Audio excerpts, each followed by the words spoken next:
किसी इवेंट से पहले, किसी फंक्शन से पहले आप चाहती हैं कि मैं कोई एक ऐसा प्रोसीजर करा लूँ जिससे मेरी स्किन पे ब्राइटनेस आ जाए, थोड़ी-सी मेरी स्किन लिफ्ट अप लगे, मेरे पोर्स जो हैं वो थोड़े क्लोज़ लगें और स्किन का टेक्सचर बेहतर हो जाए।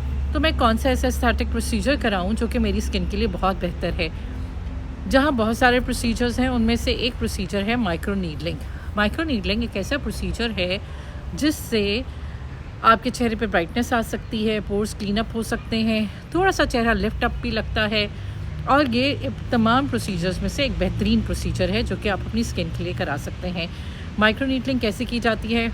एक तरह की डिवाइस होती है जिसे डर्मा पेन, डॉक्टर पेन कहते हैं। उसके लिए साथ एक डिस्पोजेबल नीडल यूज़ होती है जिसको हम यूज़ करते हैं और उसे फेस पे डिफरेंट सेरम्स के साथ यूज़ करते हैं, जिसकी वजह से आपकी स्किन पे अगर छोटे-छोटे दाग धब्बे या छोटी-छोटी छाइयाँ भी हों तो वो भी इम्प्रूव हो जाती हैं। ये एक अच्छा प्रोसीजर है जो कि हम अपनी स्किन के लिए कर सकते हैं।